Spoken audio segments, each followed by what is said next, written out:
I think it's the worst thing you could do. If you force things underground, you don't talk about it, then that is the most unsafe place you could possibly be with children.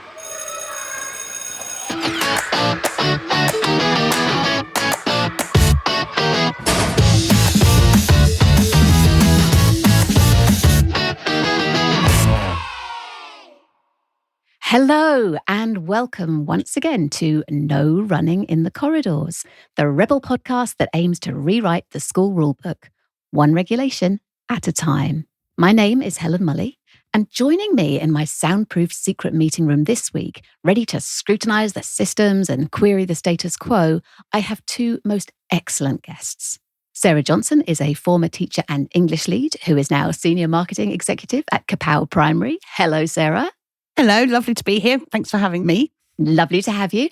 And Stephen Turnbull is a primary school head teacher in Essex. Hello, Stephen. Hello, Helen. Lovely to be here too.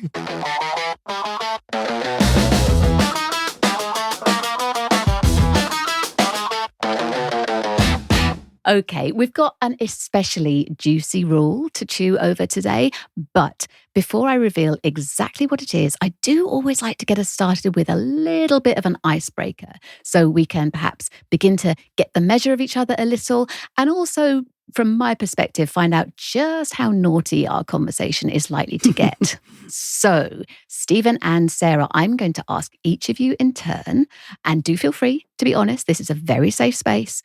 Are you a rule breaker or a rule follower? And Sarah, I'm going to come to you first. A bit of both, I would say, Helen. As a child, I was very well behaved, always followed the rules, used to tell my sister off because she was naughtier than me. As I moved into my teenage years, I have to say I did change. Curfews didn't survive that. You can ask my mum, she'll tell you that I wasn't very good at sticking to that rule. And as I've got older, a pick or mix view on rules that need to be obeyed or not obeyed. Excellent. I love a pick and mix. What about you, Stephen? I mean, a head teacher, you've got to be a stickler, surely. Oh, gosh, yes. As when I was at school, certainly. I stuck to every rule going. I think I turned up to everything on time and handed everything in when I should. And then probably more as I've got older and doing different things that I'm a little bit less compliant because I don't agree with things quite as much as perhaps I ought to, or perhaps my job requires me to. So yeah, certainly pushing at it more now. Excellent. Well, I think that sets us up very nicely for what's to come. So let us get started on the main event. Today's rule is, as I say, a bit of a spicy one, even though it does feel quite straightforward on the surface. And it's this: no politics in the classroom. Now, I suppose there are several ways you could interpret that. It might mean don't express political views. It could mean don't try to influence pupils. Or it could even mean just don't talk about topics that are potentially controversial at all. And I suppose in a way, whichever take you go for, it does seem a little bit teaching 101. School is for what's on the curriculum, right? And politics is something to be dealt with at home.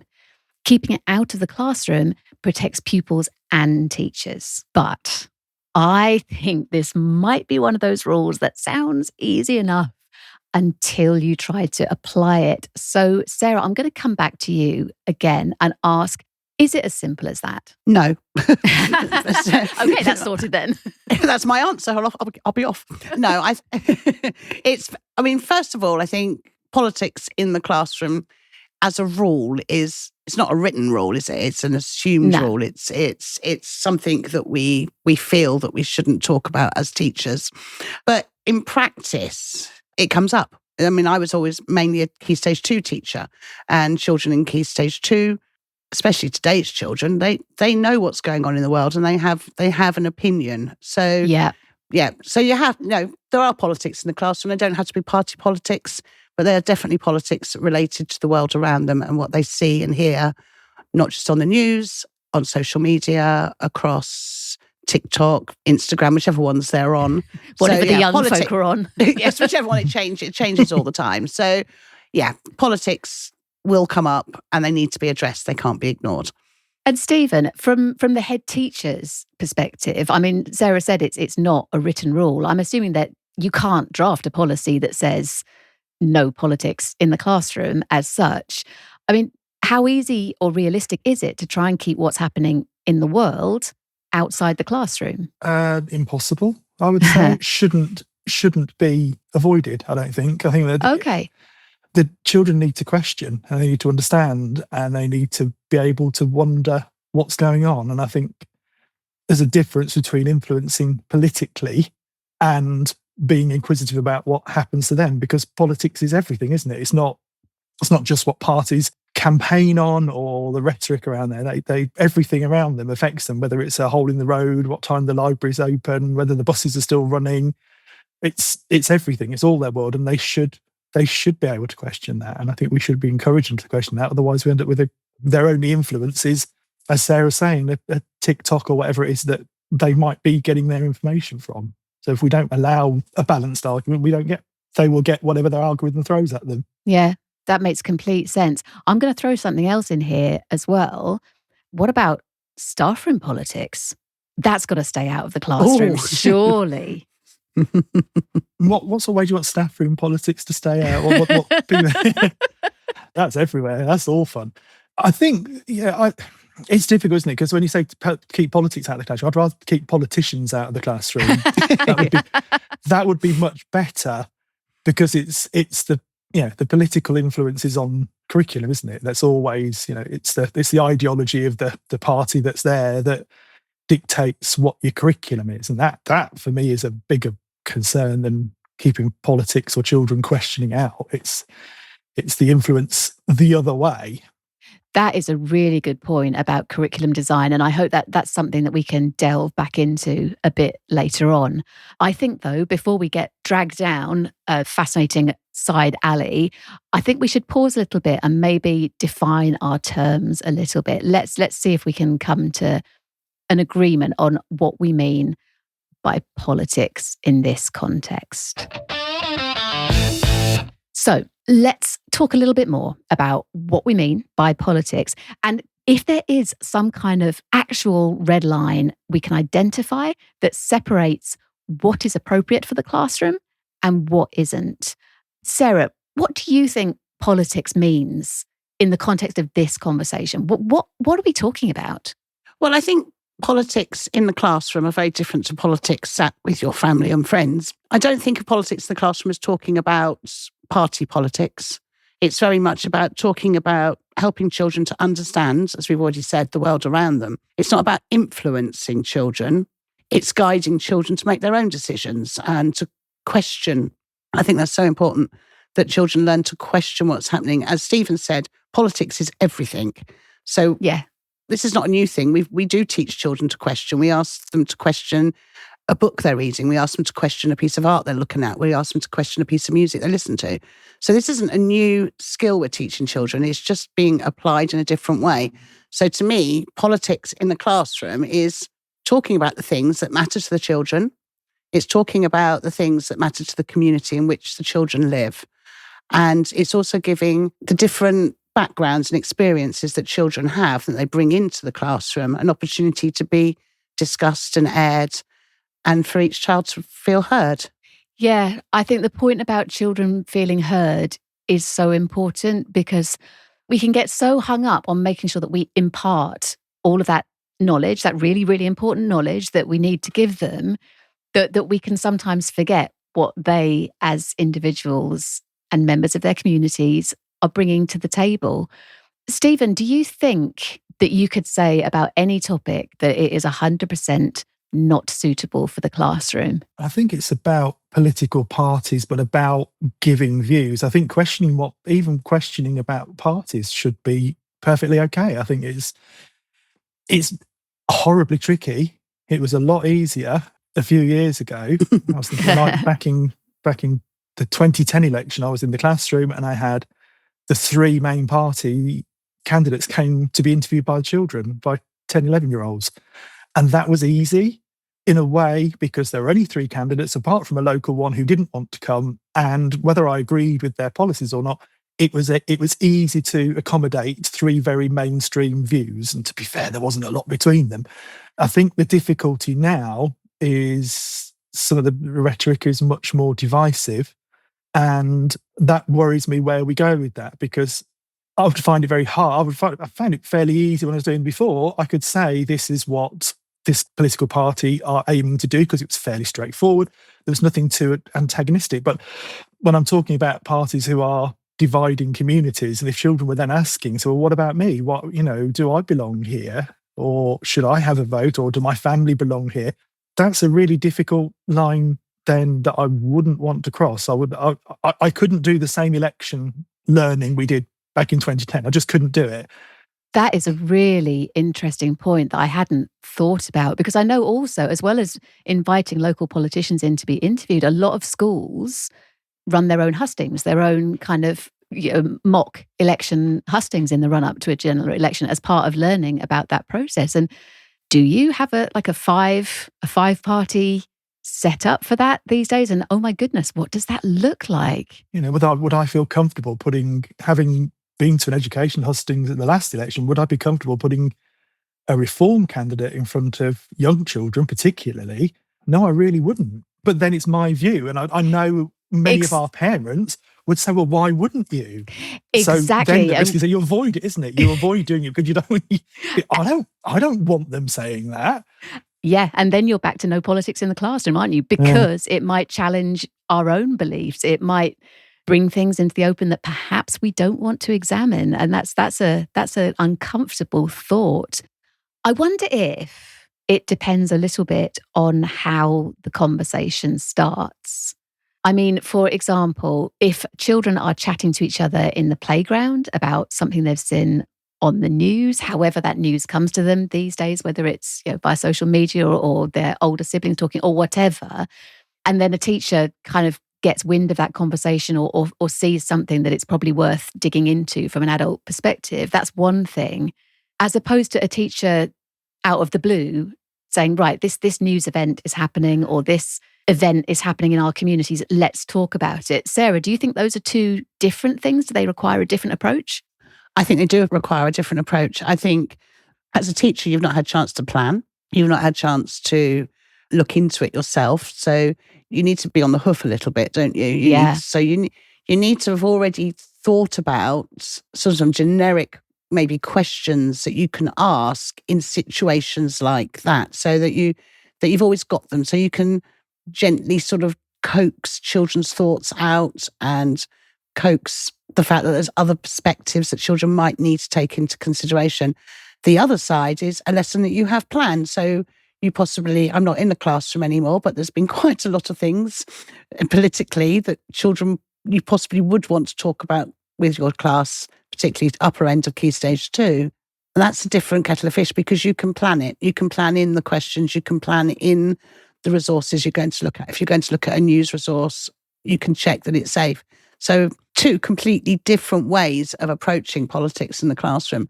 But you do need to have in your sort of toolkit some questions, some sentences, some structure that you can rely on in those situations. Yeah. And I think actually it makes a lot of sense to ensure that you've got both bases covered, haven't you? Because the earlier you introduce those regular lessons about current affairs or the news or whatever you call it, then those conversations become normalized. And then you can apply the learnings from those conversations to those more spontaneous conversations that come up. I'm interested in how this works in your school, Stephen, because I know that you've got teeny tiny ones. Yours is actually an infant school, isn't it? Infant school, yeah. Yeah. So just up to 7. Yeah. So have you been around conversations that have touched on current affairs or perhaps something that's happening in the local community or the wider world, and seen how that works in the classroom or the playground? Yeah, so obviously we plan around citizenship and understanding how that works around them and the people around them. So, and we have like our local counsellors come in and visit, and I always say to it's really important. You need to ask them what they're doing. What have they changed around the area, and I always say to them to the counsellor as well. Tell the children what you've done here, because it's hyper local, so it's relevant. So that's always important. We try and look at big news stories. I mean, I'm almost dreading coming up about what's going on in Iran when I go back, just because I think, oh God, what if we get a really, real stinker of a question, and how do you explain that? I mean, the people who are involved can't explain it. Never mind how we explain it to children. How can we say, well, yeah, that's because of this. This event has happened, so they think this should happen, and it's complicated. I think the interesting one we had was when one of our children basically drew a Palestinian and an Israeli flag, and was showing other children, pointing to one of them, saying, "Oh, these are evil. These are the good guys." Oh my. Which was like, wow, okay. I mean, the teacher was amazing and unflappable, and just sort of noted it, moved it around a little bit, and just tried. It wasn't in the main lesson, but he'd drawn these flags. Yeah. So for us then, we managed to make it a little bit more personalised. I spoke to the parents, turned out that their family were historically Palestinian based and a very, very different view. And of course, their politics at home influenced what their children thought. And that's what they came in with, a very, very clear view of who was right and who was evil in that. A balance then was to acknowledge their position without... Yeah. And the worry was, and we weren't sure what would happen, was when the other children would go home and say, oh, so-and-so said that this is evil. And then the other parents might have a total opposite view of that. And, for us to then be promoting one against the other, regardless of what we thought. And when I spoke to that family, it was, really interesting and moving. And I understood much more about it personally. But how we would deliver that in the classroom was really tricky. So we decided we would do it on a one-to-one if it came up, but again, trying to keep it very balanced. I imagine so. And that's such a good example to bring as well, because whatever your feelings about it, I would suggest that the one thing you couldn't do as a response in that situation is shut it down and pretend it didn't happen and ignore it. No, that'd be the worst thing, wouldn't it? That's their lived experience, and we don't do that with their religion or their faith. No. We wouldn't dream of doing that. We wouldn't dream of not embracing all different faiths and beliefs, or no belief at all. But it's crazy that politics feels more dangerous to talk about than religion, isn't it? Yeah. And on that note, I'm going to move the conversation along, because there's another area that I'd like us to explore, which I think might be helpful in getting us to pick a pathway through all of this.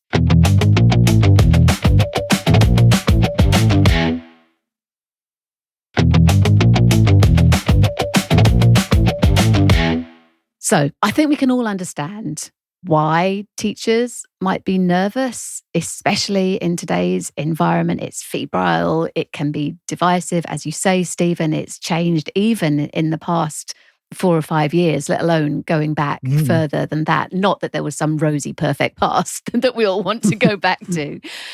So yes, we can understand why teachers might be nervous, and why that might make it easier or seem easier to avoid or shut down conversations that look like they're straying into difficult territory.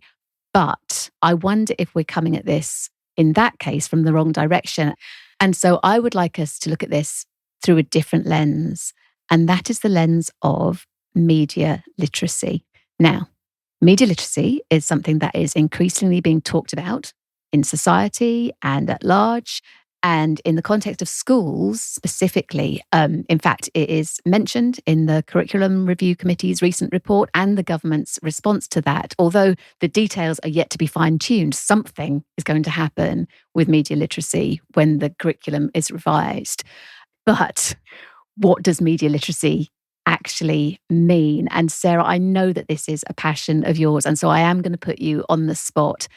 How would you define media literacy? I would define media literacy. I mean, have you got a few hours? I would define media literacy as teaching children or enabling children to evaluate all the media that they consume and to think about what is its purpose, who is writing this or who is creating this, and why are they creating it? Is it a reliable source?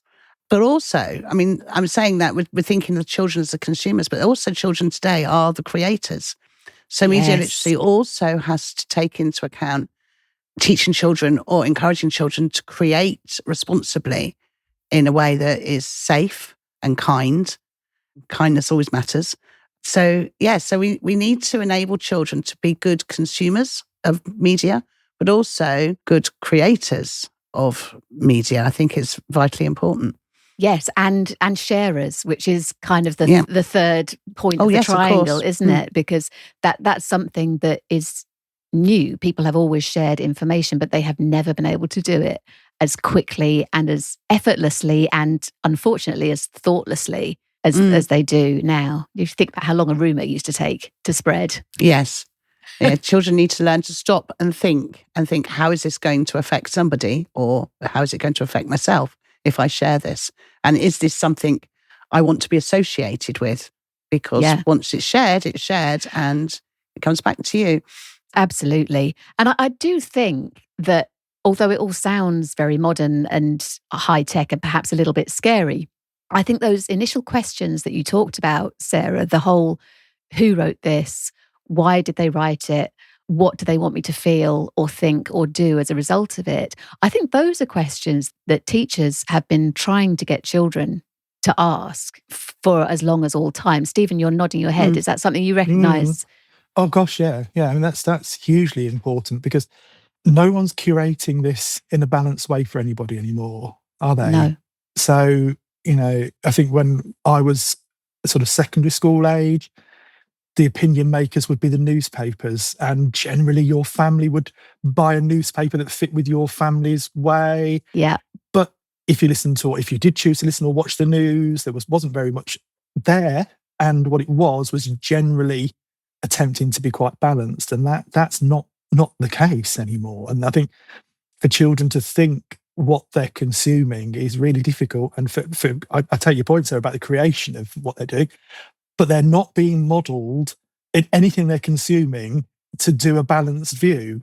Whichever political persuasion you prefer, they're not being presented with that, are they? They're not being presented with balanced views. I mean, the irony that BBC are criticised equally for being left and right bias seems that, well, perhaps it's quite close to being quite balanced then. If everyone's complaining, then you're pretty sure it's okay. But that's not the case. And I don't think kids do think about what they're sharing. I mean, I think more. I mean, I don't share much on social media at all. And I would think twice in my role at sharing anything that was close to being political. Yeah. Because I wouldn't want it to come back as like, so you think this then? So, you like the Green Party, you think there should be drugs everywhere and everyone should be able to have drugs. And I was like, oh, well, hang on a minute. That's not but you can see why people shy right off it in their professional role, because the risk of being misconstrued very quickly. You do realise, by the way, that I've made a little mark of that on the transcript, and that's going to be the clip that we're going to use to promote this podcast. Everyone should have drugs, says Essex head teacher. but seriously, I mean, as we said, Stephen, you've got the littlest ones in your school, and you can, to a certain extent, I guess you can avoid discussion about social media and those kind of channels of media, because children shouldn't have screens at that age. They certainly shouldn't have social media at that age. They do, and in the school I work at, loads do. So how do we tackle that from a teaching perspective? How do we teach children to become responsible creators and sharers and consumers of media long before we're admitting that they have access to the most dangerous types of media? You're doing it when you're teaching children with anything that they read or anything you talk about. You're talking about who's written it, why have they written it. You're teaching those early questioning skills of motive and sort of purpose about that. And even if it's from a story, you're talking about the purpose of why it's been written like that, why they've chosen to write it, what do they want you to make you feel like. Now, in a safe environment like a story, I think that's okay. But I think if they start to be inquisitive very early on, so once they can listen to stories and they can talk about stories and they can enjoy them, then it's the teacher's job then to start thinking, well, okay, so why are they writing like that? Why are they doing that? Because at least then they know that words will have some sort of influence, but not just the words, but the person who's created those words has that power to do that. Yeah. And I guess that bit is where that link goes to, as they get older, to question who is it. We teach children very young, you don't know who it is online. You don't know who is this person that you think you're listening to or whatever. And I guess it's the same way of saying we don't know who's written these things. We need to question it and we need to understand who's written it and why have they done it? What do they want you to feel like? Why do they want you to do that? So I think we are doing it very early on, just not for the same reason. I guess we think we're doing it because we want to learn. They want them to learn how to write themselves by studying good writing, but actually they're doing something more than that. I wonder if it's the case that these skills have historically been pretty much set within the English curriculum. And perhaps our job as educators today is to spread those skills out, those questions, those understanding. Sarah, what do you think? I totally agree. I think those critical thinking skills, which we do across the curriculum, have very much been put into the pocket, having been an English coordinator for many years, been put into the pocket of English and literacy. But we use them all the time. Children use them all the time. But going back to what you were saying about the younger children having access to the internet, and there's been a lot of talk just lately with the government and on the news about banning social media until they're 16. I understand that's coming from a place of goodness. They wanting to help children, keep children safe. I just have this fear that it's going to put it all underground and children won't want to talk about social media with their parents. So if they do encounter something that they shouldn't, or they're put into a position of being unsafe, they're less likely to talk to their parents or their teachers, because teachers say, well, you shouldn't have been on there. You're not 16 yet. And I'm scared it's just going to create a more secretive use of social media by children, because we know they'll not stop. We that work with children know that children will access it somehow, and they will. And this is my fear. Yeah, and I feel that as well. I mean, the truth is that the shadows are a very rich environment for nefarious things to happen. It's much harder for someone to behave in a dodgy way right in the spotlight, isn't it? So perhaps that is why it's important for us to shine a spotlight on this. And both of you have used this word safety a lot. And I think that is a lot of what this comes down to. Rules, for we are here to discuss school regulations, are there primarily, surely, to keep children safe. And then, as well as that, to keep the adults who work with them safe. And putting talk of politics or difficult conversations to one side, I'm not sure that is keeping children safe. No. So you're both silently shaking your head. That is not ideal for a podcast. It's not a good podcasting, is it? No, I think it's the worst thing you could do. If you force things underground, you don't talk about it, then that is the most unsafe place you could possibly be with children. Yeah, completely. Yeah, I think we need children to feel secure and safe enough to talk about what they're seeing, what they're doing on social media and on the internet in general from a very young age. I think that's something they need. They need to feel that they're not going to get into trouble if they're talking about what they're seeing and what they don't understand, and that they feel comfortable to ask questions with their teachers, with their parents, with older siblings. Yeah, no, completely.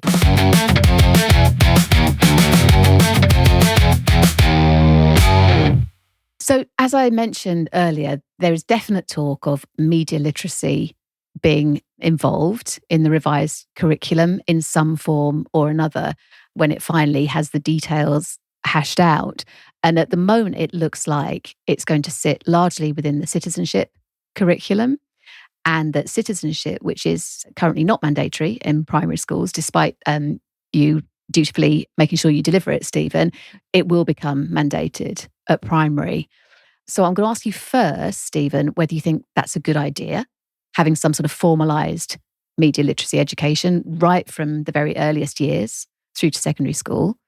And then maybe we'll talk a little bit about what that might look like. So I think it would be utterly wrong to avoid it. I think it would be crazy. You can't design a curriculum based on what you did at school, which is what we kind of still are doing. We still have curriculum that's designed in the shape and the ideology of what the decision makers had as their curriculum. So it's like, these are important. This has been important to me. I've done very well. I'm very successful in this. So that's what we should all learn. And we haven't got a clue, really, what children are facing in that way. None of us on this are digital natives, and we're catching up.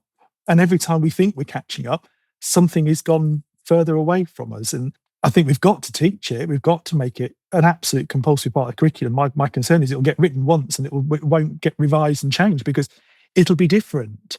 When that first consultation was going, AI wasn't mentioned hardly at all really in that.